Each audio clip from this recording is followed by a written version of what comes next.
They all take an hour, but this is basically the flex program for our new ComCare site. So flex roll sheets going around. Please make sure that you sign. I'm going to hand you a little. I got a PowerPoint, but I thought I'd give you a one-page document rather than waste a bunch of paper. You guys can follow along on the PowerPoint.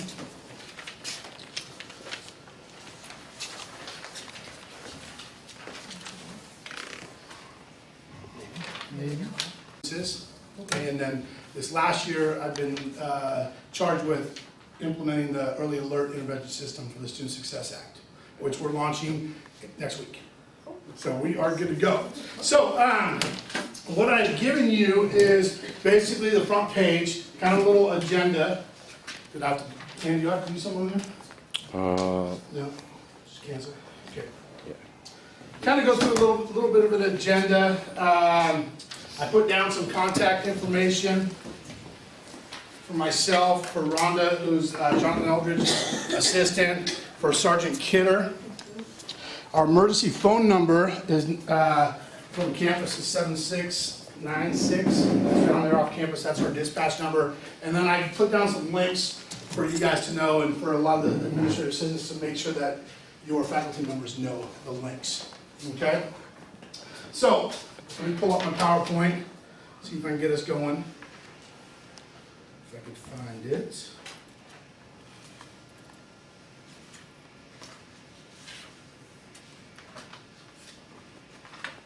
So it's just a little 8-slider.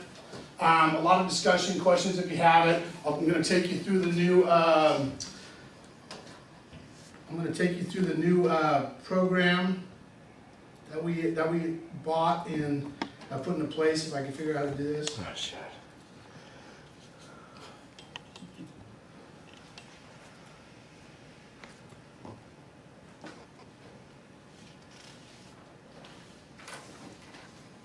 I need to cancel it.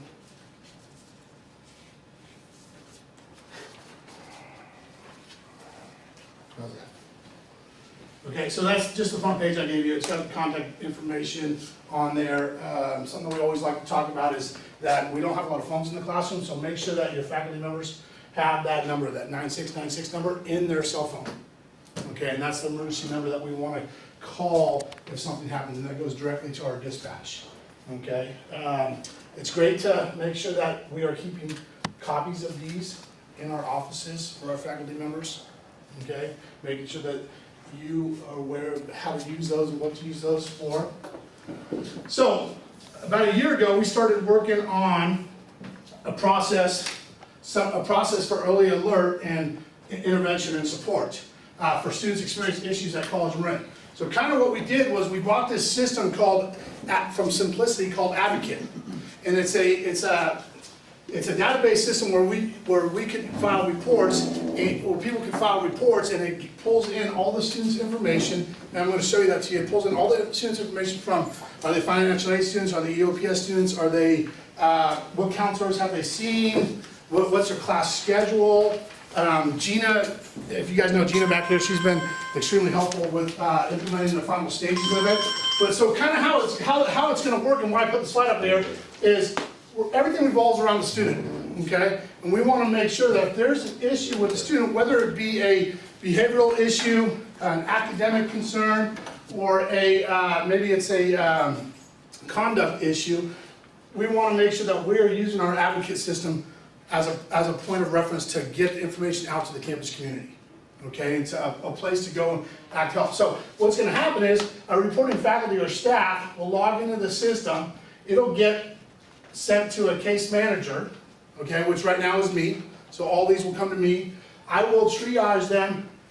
If it's a big, important, time-sensitive thing, to a care team, or to an intervening staff member if it's a counselor with an academic concern, okay? And then stuff will get reported back to the faculty after the intervention has happened.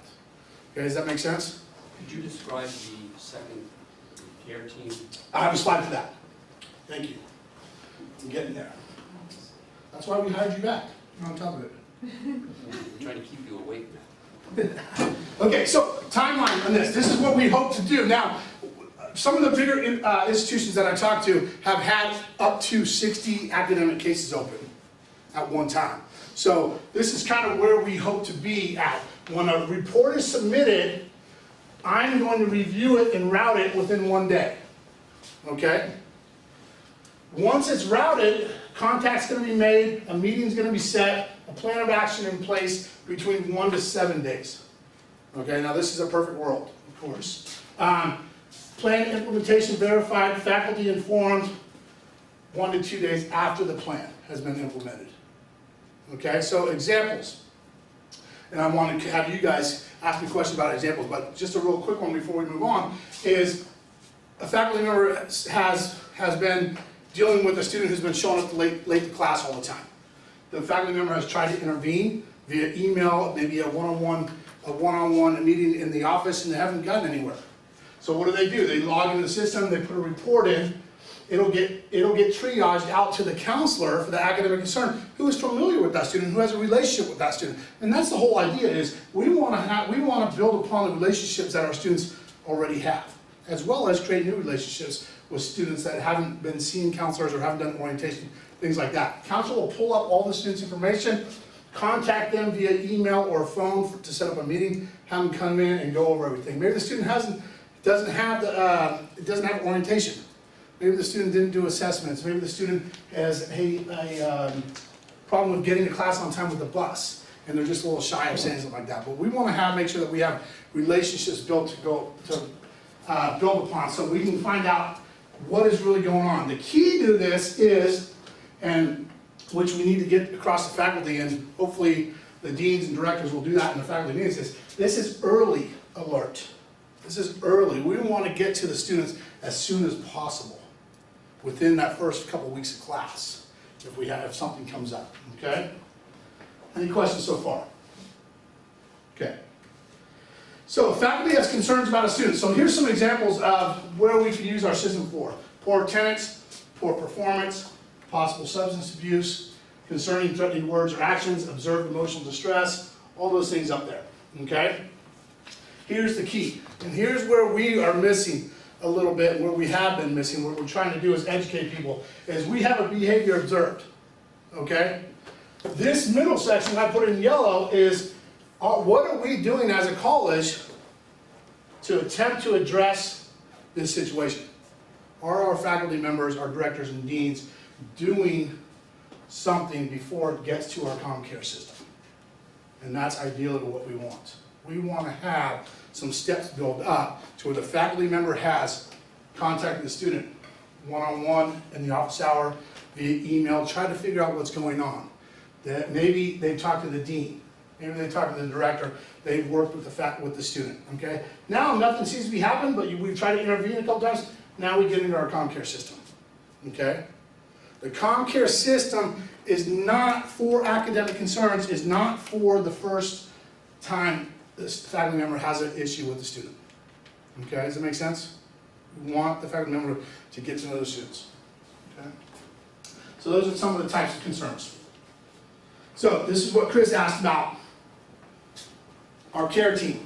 Okay? So our idea is comm care is a 3-branch system. Okay? We have 3 different teams. Behavioral intervention team, an academic care team, and a student conduct team. Okay? So these groups will meet. I would imagine the academic care team is going to meet probably weekly. On that team is going to be Gina, Derek, all the counselors. Okay? Student conduct team. Right now it's myself, Rhonda, the chief of police, things like that. All right? Behavioral intervention team is going to, we just hired a new psychologist, right? Oh, you, I'm sorry. It's okay. What's your name? Dawn Dans. Dawn, stand up, Dawn. Hello, everybody. Thank you guys for here. So anyways, this is going to be Dawn's team. And did you check your job description? Yes. Okay, that's going to be Dawn's team. So she'll be in charge of this, and she'll help with our counseling aspect, mental health counseling, things like that. Okay. So what we're trying to do is reach our students earlier, more often, with more support. Okay, and those are the keys. All right, we need to make sure that we do that. Right now, it's all been one person, 1 or 2 people trying to do all of this. Okay, we're trying to farm it out make it better for the students, make it early, so we don't get to that midterm thing, we lose, a quarter of our students. They don't get asked on the transcripts. We get to them early, okay? Any questions? Yes? What happens when you have the situation, teacher's got a student, something's happened, they've talked to him, a different teacher has that student, they're not talking to each other. Exactly. Thank you for bringing that up. That's on the slide here as well. What happens is why we bought this system is because, let's say you log in and you say, Chris is showing up late to class, Eileen logs in and goes, I got Chris in my English class and he is being rude, and I try to curtail the situation. Now, these come to me, so anytime Chris's name pops up, it pulls up all of Chris's cases. So someone like Chris might have 10 cases, okay? So then we can attack it from that way. Because we haven't necessarily, we may be working in different areas and we don't hear about that problem with the child, but. I'll tell you the experience I've had over 2 years. When a case comes to me via an email or a phone call, I have to call financial aid. Does this student have financial aid money? I have to call admissions. What's his record like? I have to call Rhonda. Do we have a file on him? Disabled students. I have to call who's the counselor? I have to call like 30 people to get the information I need. Now I get it all in one database. And we've had instances here in the past where we've let students come back to school that have had issues in the past, and the new person that's hired, let them come back to school, and we're like, wait a second, we shouldn't have let this kid come back to school, but we didn't know because we never had a system. So now exactly, this is basically a communication system. We're gonna all stay connected. And a lot of it is automatic replies and stuff like that. So when you send in a report, you're gonna get an automatic reply, thank you for sending this report in. A counselor or someone from the staff will be back in touch with you if they need to be. Okay, does that make sense? Yeah. So it's a way that doesn't happen. Right. Do the people who put in the reports see the other things that the student, the other people? No, the report is on the public site, and I'll show you that. I got a slide. I got a lot of slides for only 8. Okay, so this is what I like. We have an app. I think my personal feeling is our whole website should be apps. Okay, because that's what kids use nowadays. This is going to be what you hit, or a faculty member or staff hits. And I'm going to show you where it is. Okay, right now it's on the test page. So, but that's what we want to get out. That's our CommCare app. Okay, so now I'm going to close down this real quick, if I can, and I'm going to open up our test page. Okay, so how do you get there? You log into your portal. Everyone's got a portal, right? Faculty and staff all have portals. Okay, so everyone's got a portal. It is going to be under the employee tab. Okay, right now it's on our test tab. We haven't put it live yet. Okay, so right now it's on our test tab. So I'm gonna pull up the form. Again, this is a public form on the employee tab. Okay, so any faculty or staff member could use this. This system also could allow for students, if we ever get the bandwidth, to open it up to students, where students could log in and go, hey, I was sitting by Chris and he was mumbling suicidal thoughts to himself in class. And we could report that. So if we ever get the bandwidth to do that, we could do that. So it's kind of a cool system. So I'm going to click on test. So here's our app. So I have a problem with, are we on the same thing? No, you have to hit escape. Oh, sorry. Thank you. Am I still on there? Okay, you're off. Okay.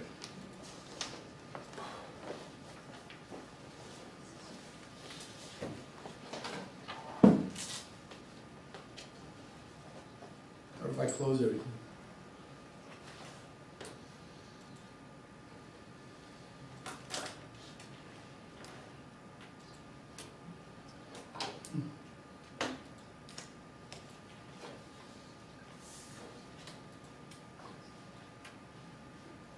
Escape. Again? Lost the most important part. Let's see.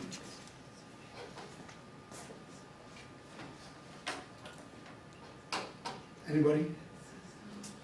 Control Alt. What are you seeing, Matt? I see what I want to see. It's not getting it over here. close it out, try it. Start over. Yes, you can get it up. So while we're waiting. Yes, questions? You use the example of somebody who's exhibiting potential suicidal or violent issues. Mm-hmm. This system is designed to, for 99.9% of the challenges we face, the suicidal or violent threat can't wait for a memo to come through. No, absolutely. How does that, it's rare, but those are the ones. Those are the ones that are important. So on the back of this page, I put in there 5 effective ways, 5 keys to effective classroom management. The bottom of it, okay, is our ComCare stuff. The thing about the ComCare stuff is, if it becomes an emergency situation, we are calling the vice president or myself on situations like that, okay? We are calling the police, okay? We would much rather you call us or email us directly if you're worried about something, or call the police. The police would much rather you call 77696 rather than wait. Does that answer your question? It does. What's going on in my mind is that most of the folks in the room are not faculty, are not going to be seeing these students. How do we communicate with the faculty that there's a gulf between an obvious emergency and this new cool system that develops a database of communication? Well, I mean, that's hopefully why we're starting to do these type of things. We'll be training the deans and the directors, and I think we did something at the department chairs. That all needs to get communicated through the next week, through the department chairs, through the department meetings, things like that. Okay, but it's a great question, because we don't want to get to the point where we are relying on a system that's going to take 24 hours if it's an urgent matter. Okay, when in doubt, 911, call us directly, things like that. Okay, yes. Can you email this to us so we can send it to our faculty? Absolutely, absolutely. Any other questions? So, basically what this form is, it's a 1-page form, and it puts all your information in, and it automatically pulls in the student information. So when I get it, it'll pull up the student's information. I'll have everything from the schedule, stuff like that. I'll be able to automatically send it to a counselor, and they'll be able to log in and make sure that they could see the student schedule and schedule a electronic appointment on SARS. So we've set it up to where everything is automatic. Okay, almost everything is automatic, and it's all checklist stuff. So when we talk about time for the faculty, it shouldn't take more than 2 or 3 minutes to fill this form out and send it off. Okay. The other thing that's great about this thing too is we had a situation last year where faculty members sent me an email, and I intervened right away. And so then apparently she didn't talk to the student beforehand or anything like that. So there was some conflict there, because the faculty member then went back and said, I just sent you that for documentation. Oh. And I'm like, okay, well, you had a problem, and I tried to help you out. I understand that. So we put in the system where you could document only, okay? You could request a phone call from one of us, or you can have us intervene right away. So the And there's a document box only would be great if 3 different teachers are having an issue Absolutely. and they say, I just want to document this. Totally. But if you've now seen it 3 times, even though they all said, oh, I was just documenting it, you've now seen a pattern of behavior in more Exactly, ways. exactly. And so let's say Chris documents something, you document something, Sandra documents something, and I get it all, and I say, hey, wait a second. We have the same thing going on in 3 different classes. It's not a big issue now, but it'll be a big issue if someone doesn't get on it. So I might call you and go, hey, I'm gonna intervene. Is that okay? Because it's big, like if you just see it in one classroom, it's one thing, but you're seeing the pattern of it. Yeah, seeing the then pattern. it's bigger than the Exactly. one teacher sees. And it might be that we need to enlist Dawn. She's gonna be overworked, I tell you. Bring it. It's gonna be overworked, so the system is set up to, like I said, it's a communication system. It's gonna help our students, okay? And more importantly, I think, not more importantly, but as important, it's gonna help us be able to find out what's going on campus, and make sure that everyone's safe. And all that information is. Yeah, and it's 2 or 3 minutes. You come across a problem, you can document something only and send it in. Okay, it keeps our students on our radar. Okay, let's turn it, while we're waiting for Gina to fix my IT problems. This is other things that I'm gonna send you if you can send to faculty members too, okay? This is the 5 keys to effective classroom management. Put it in your syllabus.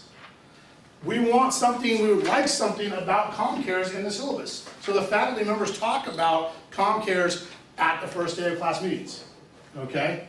So we want students to be aware that we have a system out here that will help them. So when we do reach out to them, it's not like, hey, I'm in trouble. We called it comm cares for a reason, because we don't want it to be, you know, where everybody's in trouble, okay? We're just trying to help. Oh, we got it, thank you. You are the best. All right, so this is what you're gonna see when we get to the site. So you come here, you click your app, and hopefully it goes to our public page.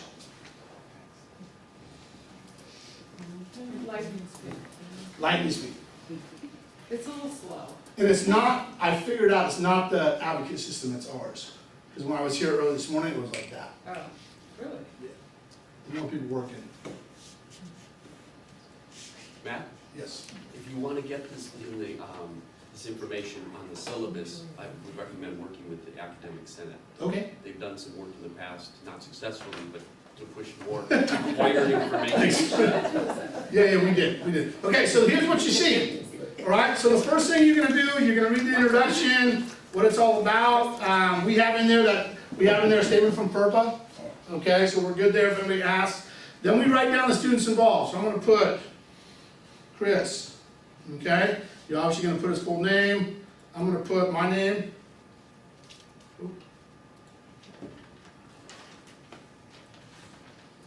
Okay, put your email in.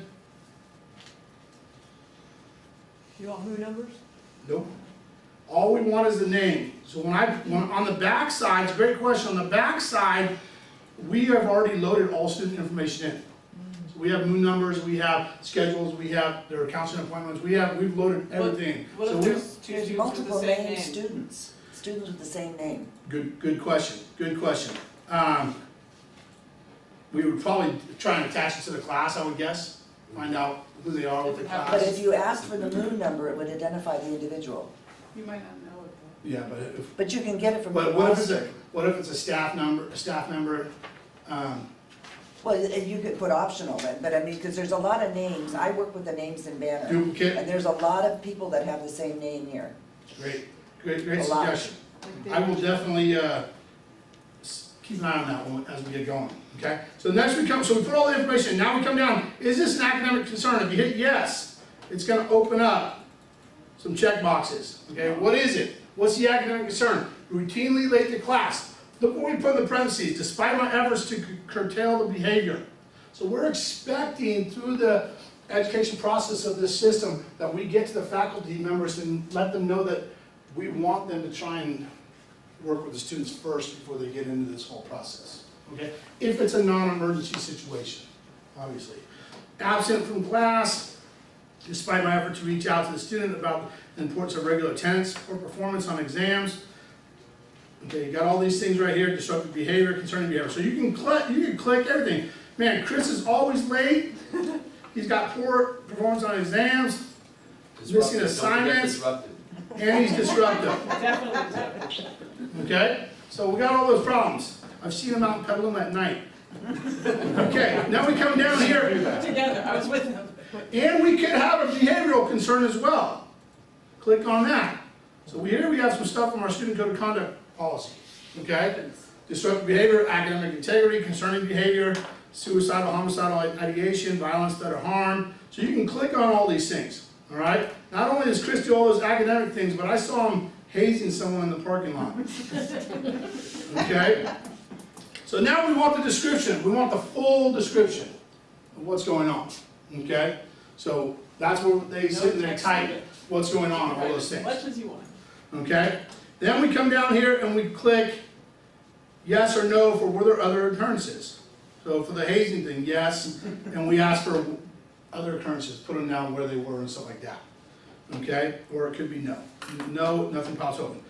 If there's a behavioral concern, student conduct issue, we're going to ask for time, location, additional location of information, things like that. It might be outside by the water faucet of SMN 225, as opposed to in the classroom. So we want to know this type of information.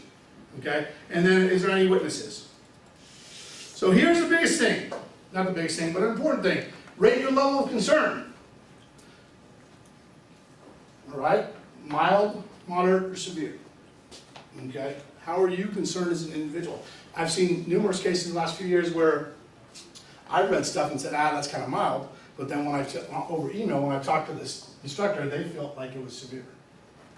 Okay, so it's up to perception, okay? But we want to make sure that if you believe it's severe, we want to get on it because we care about how you feel. And then, so you can click one of those and say that this is a severe case for Chris. And then what do we want? Please consult with me before interventions. Okay? Please do not take action, document incident only, or please proceed with intervention. So you have to check. See these ones that are starred right here? That means you have to fill them out. Okay? If they're not starred, you don't have to fill them out. Okay? So then you have to type in these beautiful passwords. Okay, and you're gonna hit submit.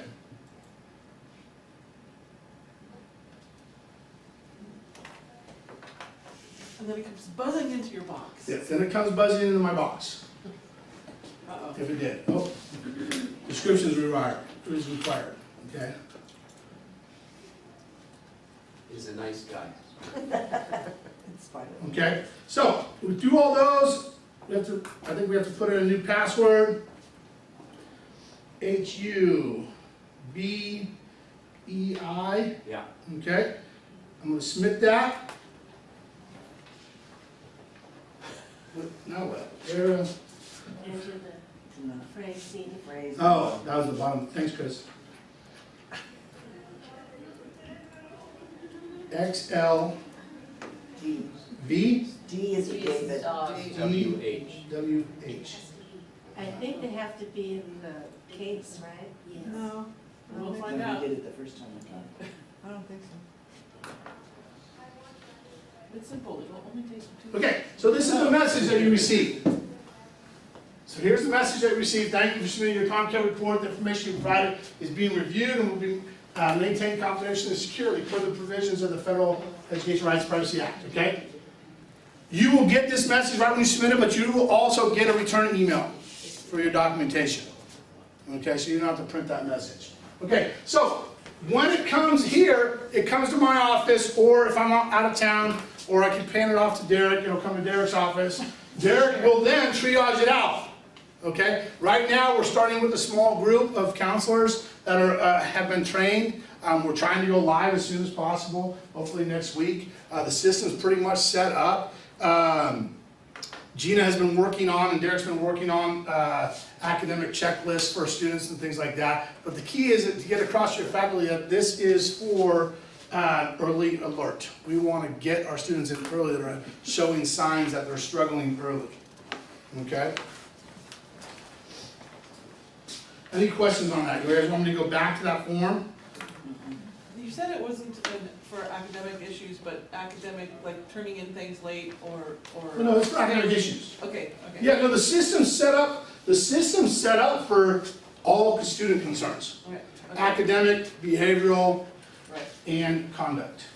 Okay? Where we've been at mostly, to be quite honest, what's been turned in the student conduct office lately, the last year or so, has been mainly little conduct stuff, like someone drunk over here, or smoking, should say that on camera, something on campus over here, so we figure all that out. Or there's been some mental health concerns.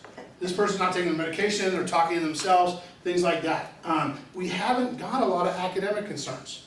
Okay, so what we're hoping is we start getting flooded with these academic concerns. We bring students in, Gina brings students into the counselor's office, and Gina starts going, all right, well, you're struggling because you don't know about our services. Why don't you go check our financial aid service out? Why don't you go check our tutoring service out? Oh, you didn't take orientation. Here's the online orientation for you. So we're trying to get our students more acclimated to college by providing them more services. But we can only do that with the help of the faculty who see those academic concerns early. Yes? So you said in the beginning, it's important to get out to all the faculty that they need to put that emergency number in their cell phone in case there's an issue. Let's say the dean sends an email out, or Sarah McKinnon in the beginning, to all faculty, put this number in your phone. They have it, there's an emergency issue, the person dials, the faculty member dials, police come. Are they still, they follow it up with, Oh, or what?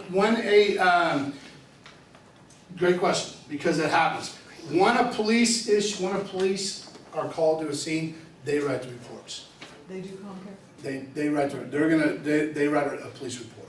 And that's, Okay, that's in so what place. will happen, the other thing on the backside of this, which is, let's say that you have an emergency concern. You're in your office and you got some student that's banging on your door and you end up calling the police. I get a police report, I go in the back of the system and create a Comcare Oh, report, okay. okay? So I can go into where this page goes, I get full access, I can create a Comcare report, pull up all the student information, and then triage it out. Okay, So no, they don't have to do that if the police is called. okay, okay. That'll happen on the backside. Okay? What will happen though, and this is important, like Diane's trying to do, drive everybody to the portal with her new functions, when I get emails or phone calls, or Rhonda gets emails or phone calls, or Derek does, or John does, and it's about a student concern, I'm gonna drive them to this report. So I'm not gonna act on emails, Fair. all right? I can upload an email into the file, okay? Further documentation, police reports, things like that, we can't upload it, okay? So I'm gonna, actually, if I get an email, I'm gonna say, thank you for the email, please log into Comcare and fill out a report. And that's what the dean and the police should be saying. That's what they should be doing too, okay? As long as it's not an emergency situation, okay, of course. And as long as the instructor's already attempted. Yeah, and that's the key, that's gonna be kind of a cultural change here, I think, at least in my experience, is getting our faculty members and our deans and directors to be the front lines, okay, of working with faculty members about student concerns, whether they be behavioral, conduct, or academic. Okay, we really want to try and drive that, okay, because more hands in the fight is better. More hands on the student is better, okay? The biggest thing is, our keys are, get the information to the faculty, let the students know that we could be sending out a Comcare report on you, what Comcare is, so when they do get a email from Gina and says, Chris, I received a Comcare report on you, please come to this meeting. Chris doesn't go, wait a second, what's Comcare and all that stuff? Okay, we want to make sure we do that, okay? One of the great things about this is we should be able to catch a lot of students. And I don't think it's gonna, I think like anything new, it's gonna increase the workload for some folks at the beginning. But what I don't think it's gonna do is increase the work time. Like I think a counselor's gonna spend a half hour with a student, whether they show up on SARS by themselves or they show up on SARS through Advocate. I think that half hour is gonna be the same. If somebody is acting out on campus, not in a classroom, where does this fit? Same place. So let's say that I'm walking across campus and I see a student drinking a beer out on the parking lot. Go back to my office, you know, basically send in a Comcare report if I know the student, okay? Send it in if I know the student, and then it'll get followed up as a student conduct issue. It'll get triaged to the student conduct team. Again, emergency situations are not, this is not for emergency situations. Okay, does that make sense? Does. What were you thinking? What I'm thinking, for this to be successful, and you make a good point, it's a new tool, and it will only be as effective as the people's use of it will be. But I think historically, academic needs have been helter-skelter. You know, the faculty members really dedicated and concerned and watch somebody to the tutorial. Other faculty don't see it as their responsibility. If somebody comes unprepared for college, that's tough luck. A real education for the faculty to use that component. Another concern I have is the history of reluctance to do anything for either fear of getting an ADA complaint against you. You know, the student has a disability and you're going to refer to them without proof, or the concern that they may be violent, or it's none of my business that they're doing. So faculty needs to be assured that this thing will remain confidential and will be handled in the most professional way possible, or I don't think they'll use it for the more extreme cases. Yeah, and Derek, correct me if I'm wrong, but we've been communicating all those things to the faculties for a good 6-7 months now in little small groups, and hopefully the word's gonna spread as we use it. But yeah, our desire is, and we know that it's only gonna be as good as the faculty make it, okay? And we need to make it friendly enough so the faculty will use it, okay? And I think that we've done that. The thing's a one-page thing that could take 2 or 3 minutes to fill out. I think it's gonna be friendly. It's definitely a confidential system. You have to have login rights to get in and see everybody, and only a few of us have those rights. But I think where it's gonna be is how the faculty members communicate to the students, okay? How do we communicate with the faculty members, counselors and staff? How do we, with the faculty members as far as closing that loop? Because no one wants to spend 2 or 3 minutes putting in a system and then nothing happens. And how is our follow through? You know, no, what we want to see is Steve's got a problem in his class, you as the instructor put it in, we intervene, a week later Steve's behavior is better.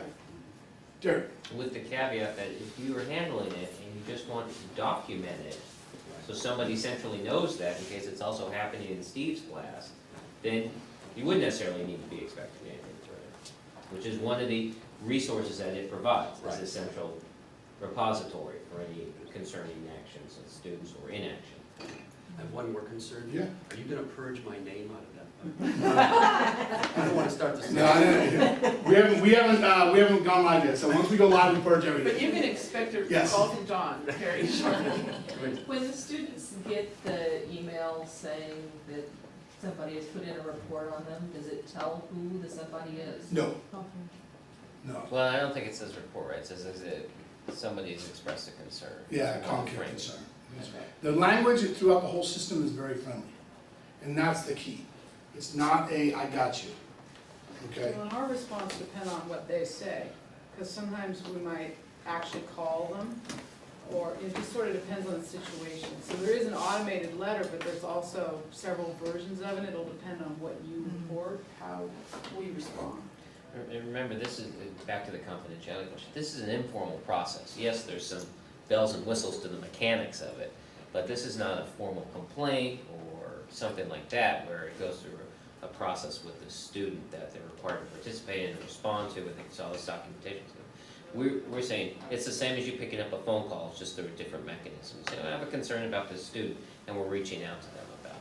So that's how we're maintaining also the confidentiality of what's submitted. Yeah, but I run into this all the time in regard to student complaints about faculty, where students, for whatever reason, either they don't think it's risen to the level of something that they want to make public, or they're intimidated by the faculty, feel like the faculty have power over them. Right. Sometimes they're fearful in other ways. They want to role play that conversation with you. or Well, talk and it so they through. want to inform you of something, but they don't want it to go any farther. Right. And you're like, okay, my hands are tied, you know, but I'll be very careful to protect I'm glad to listen to you, I'll protect your confidentiality, but frankly, I can't go any farther with it without, you can't give, you can't go to a faculty and say, listen, I've got this hearsay thing that I want to bring to you without any identifying characteristics. What do you think? You know, you can't do that. It's not fair to anybody. So it's kind of a weird ground to stand on.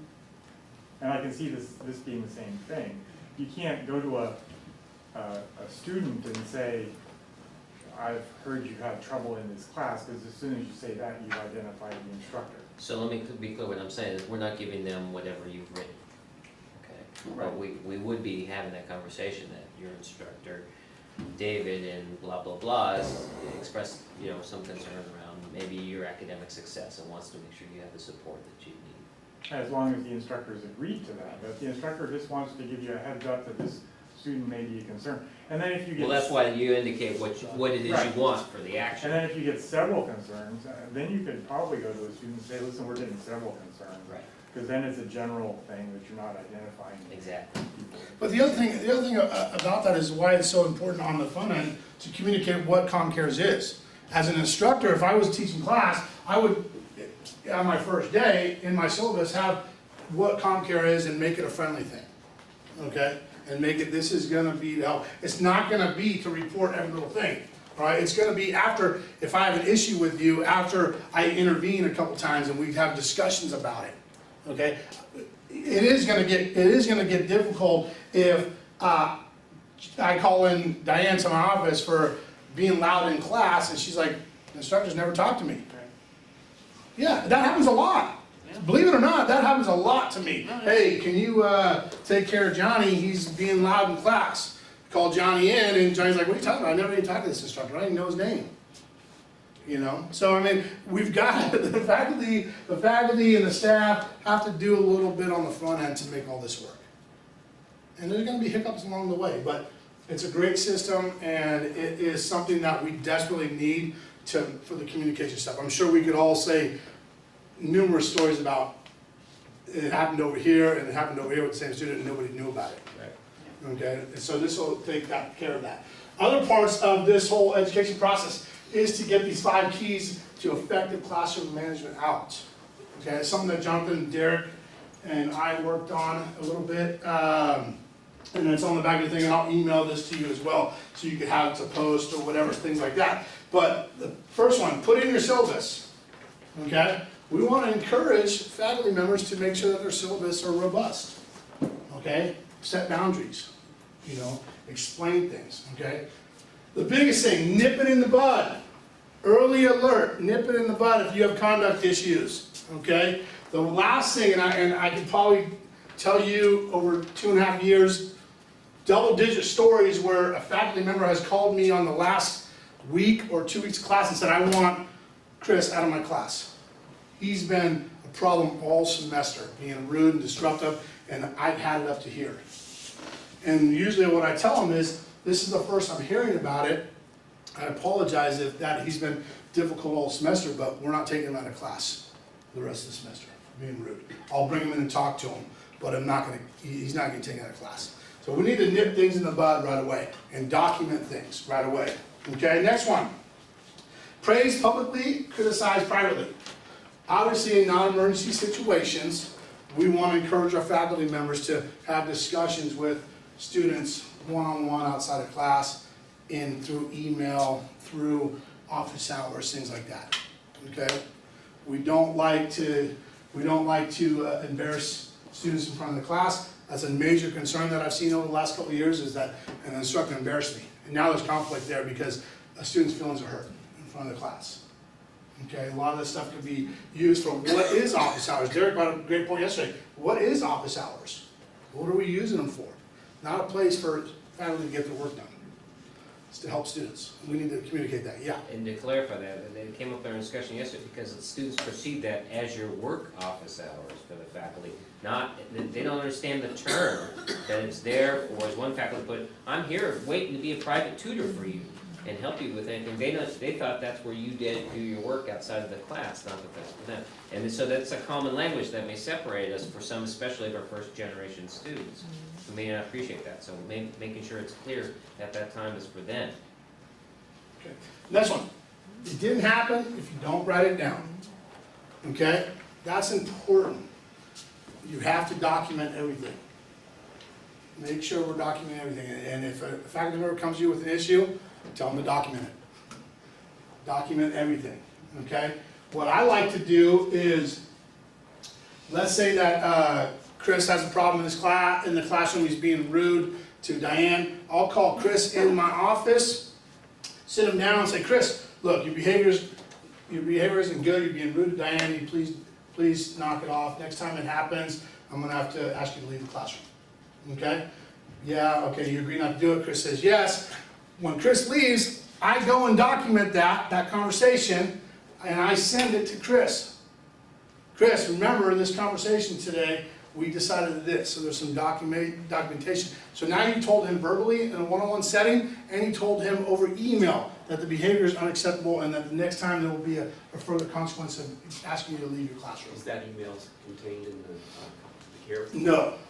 No. Now that's up to you as a faculty member. Do you want to document that in the CARES report? I would say no, because that's your first intervention with you. It happens again, and I have to ask you to leave the classroom. Now I'm documenting in the CARES report. Does that make sense? But we've got to get our folks to engage students and be proactive and get our deans and directors involved and our chairs involved in the whole process. Okay. Last one. 2 or 3 heads are better than 1. Consult with your chairs and or deans if you aren't sure how to approach a classroom management issue. Okay.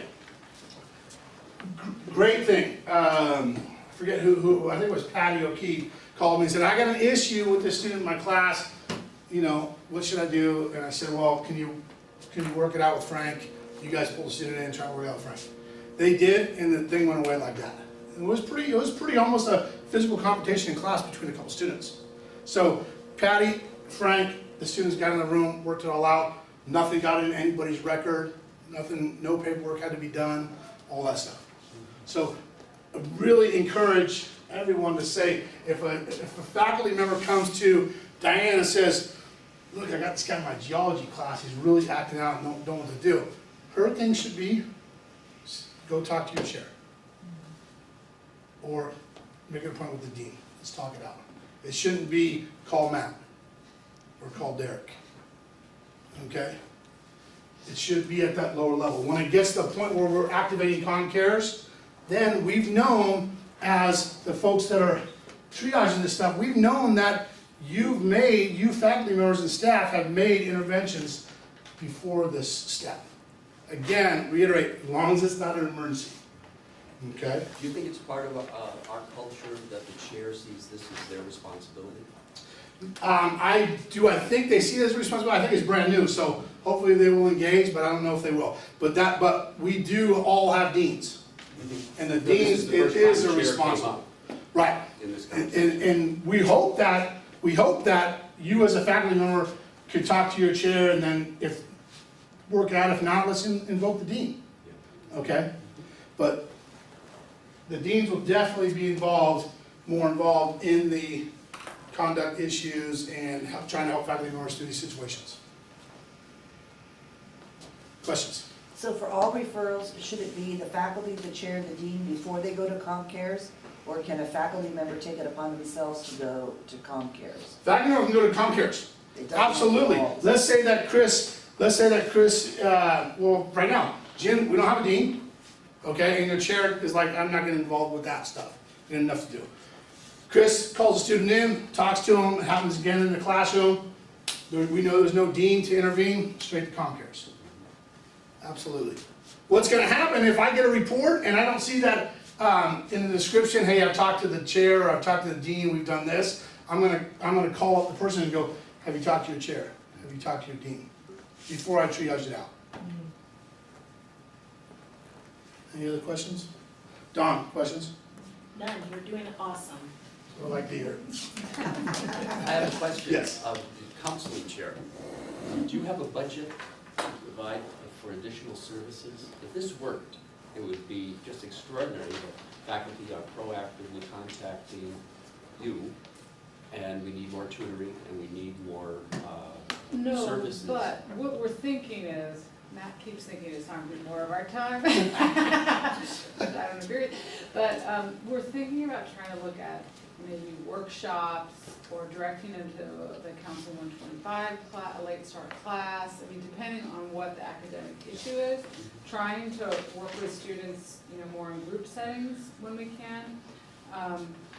But yeah, we eventually may, if we really ramped it up, we may need to look at it. A half-hour counseling appointment doesn't do away with a lifetime of poor academic performance. No, and that's why, the class might be good, workshops would be good, different things that could engage you for a longer period of time than just an appointment. Yeah, and Derek sent me a 3-page referral thing that we haven't put in there yet, but it's about all the referrals. Send the students to this, and so when the counselor meets with a student, they're gonna have a plan of action. Well, and it's a What we're gonna good do. point that, we don't wanna just see them once and then not see them again. So Right. that's why we thought about the class, adding late start classes, so that we could have them for, 4 to 8 weeks, coming to see us. And at some point, we can make that a requirement if it's connected to dismissal or something like that. It's actually 2 appointments, because you have an appointment and then there's an action plan that's generated from the conversation that you have, and then there's a check-in that would be requested to occur after that. Each of these interventions is supposed to have an impact. Yeah. Ultimately, we can only be partners with the student. The Right. student is the one responsible for their success or lack thereof, but we could do more to be partners this is enough of it. And back to Matt's point earlier about, it's the faculty initiate the conversation about disruptive behavior, about, hey, you're not doing well on your first test, come see me in office hours. You know, the fact that we engage at any level we engage shows the students that we're committed to their education, and they need to match that. And I think the other thing that's kind of good, and I think it's seen evolve over the last couple of years, is that we want to feel like you guys are supported as well. You guys are a lot of the frontline folks that have to deal with students. And if you have issues, we want a place for you guys to go and get the information to us so we can help you out. So I think the whole system's gonna be good, but it's a lot of moving parts. It's a lot of moving parts, and there's a lot of things for us that we haven't done. We haven't done early alert intervention. Early alert intervention to us was getting a W at the end of the term, or maybe getting an F on your midterm report if you turn the midterm grades in. So this is new for us, especially academically. I think we've gotten better conduct-wise over the last couple of years, but academically, this is all new for us. So we don't know if it's gonna be 60 cases at a time. We don't know if it's gonna be 2 cases at a time. We kind of did the math, and we've enlisted, if we enlist all the counselors we want to list with DSPS, EOPS, general counseling, we could have probably, 15 counselors involved working this. So if we get to 30 academic cases at any one time, it's only two per counselor. Okay, so we're hoping that it's not gonna be there. And like I said, the bigger community colleges I looked at, they would have about 60 open. But they've been doing theirs for a while. And it's been running, and it's been entrenched in the faculty society of turning this stuff in early and getting it out there and getting help and stuff like that. I think the statistics are that students fail in the first 6 weeks of school at a higher rate, and they're often for non-academic reasons. So an early alert intervention academically, not behaviorally, it has to happen early to have an impact. Let me give you an example. Faculty member calls me 3 weeks left in the class before the semester ends, and goes, I am sick of David. He has been leaving class every single Tuesday night this whole semester, and I want him out of my classroom. He's disruptive when he leaves, he's banging the chairs, he's slamming the doors. So I call the student in, and I say, hey David, I got this report from your Tuesday night instructor. What's going on? Why are you leaving 10 minutes early? Why are you disruptive? Why do you walk in front of her? She feels intimidated because you're a big guy, and you walk right in front of the class to get out the door. What's going on? And he goes, and I asked her, has anybody ever talked to you about this? And he said, no, the teacher hadn't talked to me. Well, what had happened was, he had to get to the bus. It was night class. The last bus ran 10 minutes before class was over. So he got out and walked past the instructor because the shortest route to the bus stop was past them. And that's why, but the instructor never bothered to ask. Never bothered to ask what's going on. So this whole conflict every week kept going on, and now 3 weeks left, she's fed up and she wants him out of the classroom. Well, when I approached him with that, he was then upset at the instructor. So he went back to class next week and was disruptive to the instructor. So the communication up front is important. And that's what we're hoping by educating about this system, that we start telling people, get to us early, get to the students early. She's Thank leaving you, early. Gina. Right or Document that, okay? So, but there's, yes, questions? Since the majority of the people in this room are staff members and not faculty members, and you have one more workshop tomorrow, I don't anticipate every faculty member being at your workshop. Who's relaying all this information? So what we've done about this stuff is we've had small groups of faculty members throughout the semester get trained on this stuff. We're hoping that word spreads. We've presented to the department chairs. We're expecting the department chairs at the meetings to talk about it, okay, and trying to get out that way. And flex shops, the flex shop workshops, we're gonna do flex next semester. Remember, this is not, I don't have any dreams that this is gonna all be fixed come Monday. But maybe in 3-4 years, if we do a good job with our communication, with our feedback, it's gonna get slow buy-in over time. 2 or 3 years from now, if we're holding up our end of the bargain with having a good system and good follow-up, I think we'll continue to get more faculty members involved. So, but we've thought about that, and we have the same concerns. The new faculty workshop, I think it's Thursday, Yes. some conversation about We're on the schedule. Yeah, Derek's on schedule for all this. I'm actually off Thursday, so. So down the road, possibly it could be used, like David said, where actually the students could use it if they were having a problem with The teacher. faculty, yeah, on the other end. Yeah, we could, we haven't Point opened out up we to haven't students. Yeah, Yeah, we haven't opened up to students, but at some point, we could say, if we have enough bandwidth, that students could log in and go, man, Chris was rude to me in class today, he should not be teaching here. yeah, and we have the same thing where the student says that, not even in the last 3 weeks before class is over, but class is over, or it's the last day, or it's the day that they just got their grade. I had a problem with this teacher the whole semester, they were Right. terrible. Right. And I couldn't understand them, and they weren't fair, and they treated me wrong. Right. What do we get from student evals of the faculty? Do we do student evals? We don't do very much student evals. We Only- do it once every 3 years for one class. Okay. In the, for the part-time. But I think their question is, what do we do with it? We write evaluations, I mean, the instructor gets the information. I think But it's actually, redacted. well, it's anonymously submitted by the students. So you do a survey of the students based Yeah. on and it's typed up. And Right. it's typed so they can't read the They can't write handwriting. Right. And then there's Grade My Professor, or what is it called? Great, Great, my no, There's big problems with Grade My Of Professor, course there because is. the instructors can go in and actually fix that to make it look like it should, or students on a rampage can fill in the page. So Yeah. it's a very unreliable No, source, very, very unreliable. So any other questions? Because time is up. Thank you guys for coming. I'm always available. Thank you. Did anyone get, miss the opportunity to sign the sign-in sheet?